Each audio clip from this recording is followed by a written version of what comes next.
Assalamualaikum warahmatullahi wabarakatuh. Waalaikumsalam warahmatullahi wabarakatuh. Selamat pagi. Selamat Hari ini bertemu lagi sama Bu Ayu ya di pembelajaran lewat Zoom meeting. Sebelum kita lanjut ke pembelajaran, kita berdoa dulu ya. Oke, langsung saja. Hari ini yang berangkat, yang hadir di Zoom ada Mbak Anin. Bu Ayu nge-share screen. Terlihat nggak? Terlihat ya? Oke. Anak-anak, sebelum kita memulai pembelajaran, Bu Ayu mau menyampaikan beberapa hal yang nanti ke depannya harus kalian ikuti ya.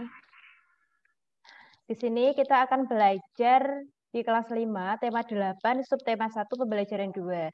Tadi sudah dikirim oleh Bu Nila bahan ajar yang dikirim melalui grup. Sudah dipelajari belum? Sudah dipelajari? Sudah. Sudah.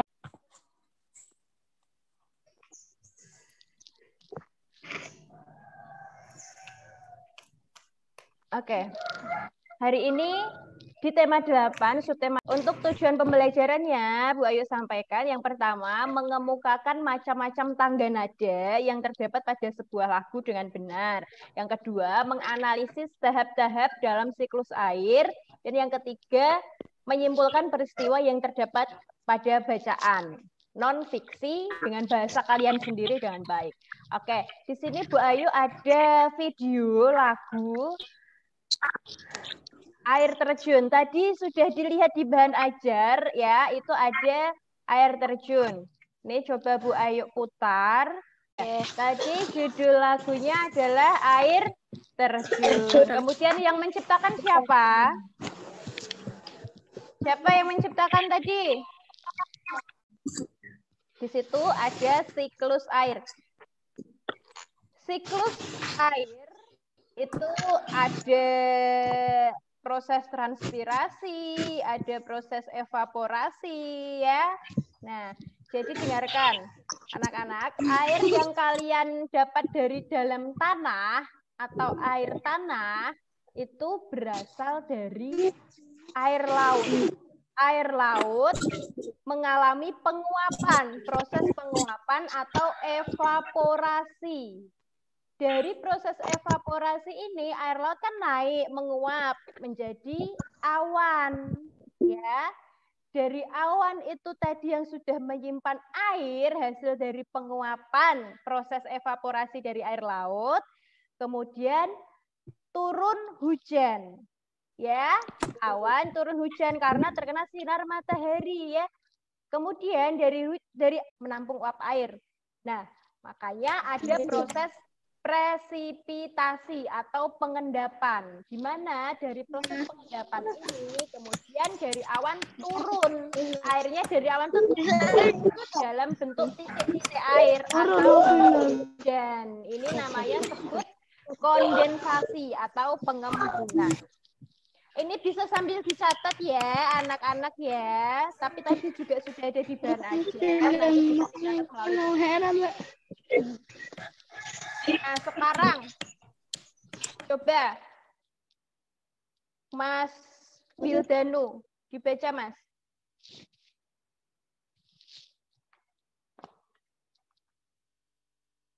Air di laut, sungai, dan danau menguap akibat panas dari sinar matahari. Sebentar Mas. Oh. Titik-titik air di awan. Titik air di awan selanjutnya akan turun menjadi hujan. Air hujan akan turun di darat maupun di laut. Hujan itu akan jatuh ke tanah atau perairan. Air yang jatuh akan meresap jadi air. Selanjutnya air tanah akan keluar melalui sumur. Air tanah akan merembes ke danau atau sungai Air hujan ke perairan, misalnya sungai atau danau, akan menambah jumlah air di tempat tersebut. Selanjutnya, air sungai akan mengalir ke laut. Namun, sebagian air di sungai dapat menguap kembali. Air sungai menguap bersama dengan uap dari air laut dan tumbuhan. Siklus air pun terulang lagi. Dari proses bahwa sebenarnya jumlah air di bumi secara cenderung hanya wujud dan tempatnya yang berubah. Oke, terima kasih Mas Denum.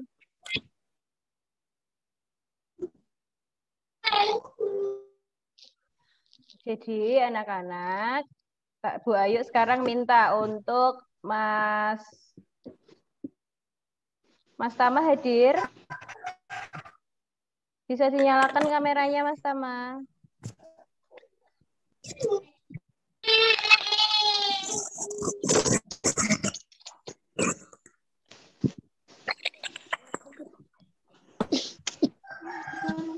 Mas Tama bisa menyampaikan tadi proses siklus air yang sudah dipelajari? Itu Mas Tama bersama siapa ya?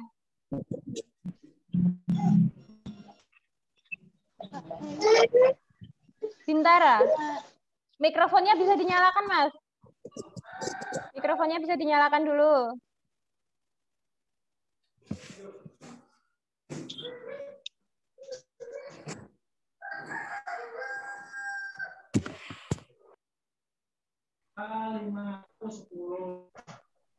Mas Tama, mikrofonnya bisa dinyalakan.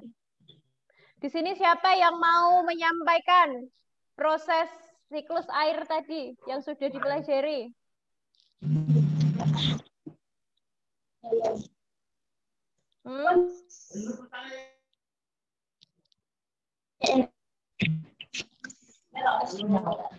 Jadi yang mau menyampaikan, Mbak Andini mau menyampaikan nggak? Terjadinya siklus air tadi. Aninda? Coba Mbak Aninda. Siklus air menyediakan air yang dibutuhkan oleh makhluk hidup. Contohnya sebagai manusia, kamu, apa yang kamu rasakan dengan adanya air? Kalian bisa minum. Terus bisa mandi. Apalagi? Memasak. Terus mencuci baju. Itu salah satu kegiatan kenapa kalian butuh air. Kemudian dari hewan.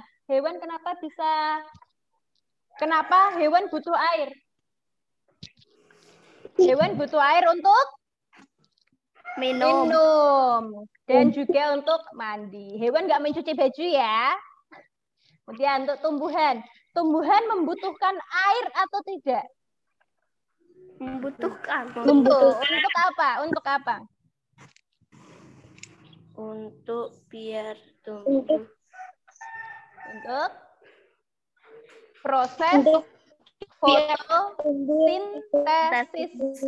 Proses fotosintesis itu salah satunya ada air. Masih ingat fotosintesis itu apa? Apa fotosintesis? Proses membuat makanan ya. Fotosintesis itu cara tumbuhan membuat makanan. Oke, nah sekarang uap air hasil dari evaporasi yang ada di atmosfer itu akan mempengaruhi kelembapan udara dan suhu. Uap air akan mengurangi suhu di bumi sehingga air tidak terlalu panas. Coba kalian kalau hujan itu hawanya gimana anak-anak? Dingin.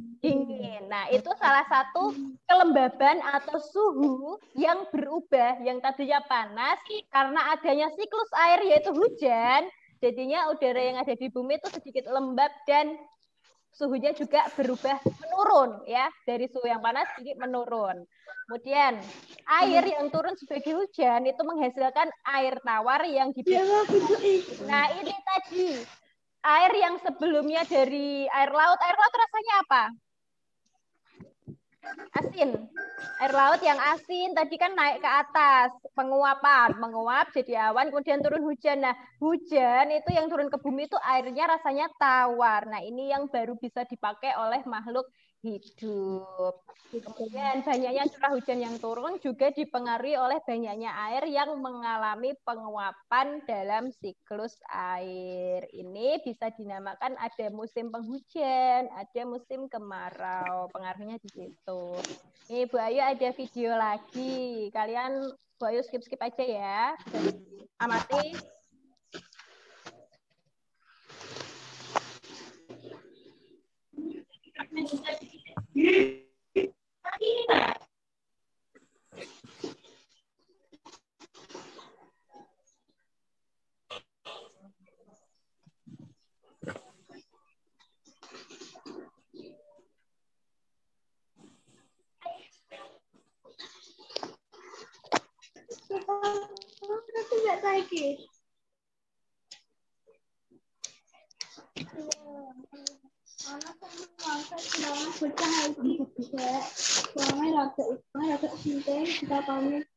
Lakoni gak genah wong omongane.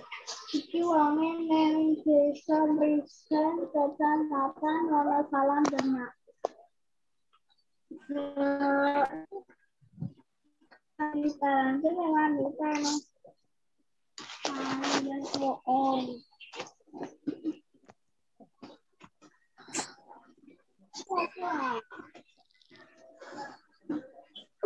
kalian saja nak nilai satu juta saja dah.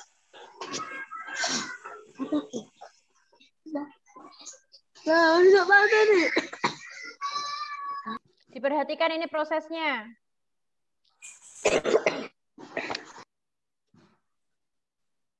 Prosesnya ada 3, yaitu penguapan, pembentukan awan, dan hujan. Ini bisa sambil dicatat ya.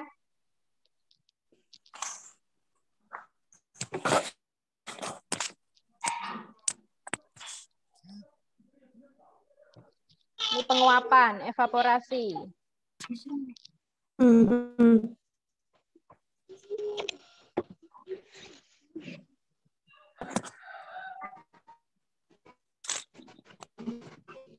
Penguapan yang berasal dari air laut namanya evaporasi, tapi kalau penguapan yang berasal dari tumbuhan-tumbuhan itu kan akarnya menyimpan air. Nah, itu yang menguap ke udara itu namanya transpirasi. Jadi dibedakan evaporasi dan transpirasi. Air yang membentuk awan ini namanya kondensasi.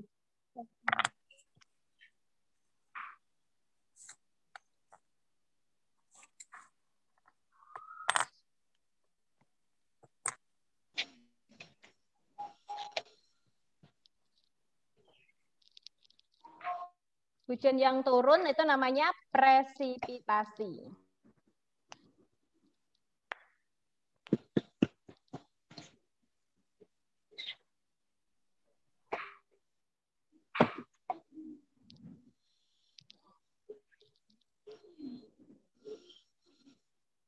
Sudah paham ya anak-anak ya? Paham. Paham. Oke. Lanjut. Air itu tadi kan sangat diperlukan bagi kelangsungan hidup di bumi. Semua makhluk hidup membutuhkan air yang banyak, ya kan? Terus banyak cara yang dilakukan untuk memenuhi kebutuhan akan air. Nih, Bu Ayu ada cerita, semut dan beruang. Yang Bu Ayu minta baca sekarang coba. Siapa yang mau baca deh, Bu Ayu tawarkan. Siapa yang mau baca?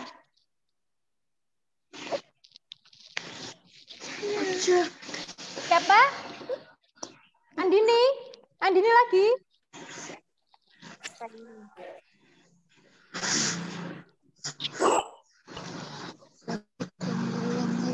Suatu hari ini si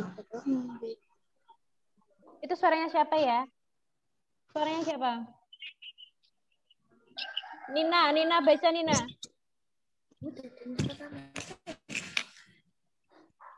Semut dan beruang pada suatu hari berisi beruang melihat ke dalam mata air. Beri mengeluh, sepertinya air di mata air ini semakin sedikit saja. Banyak mengambil air.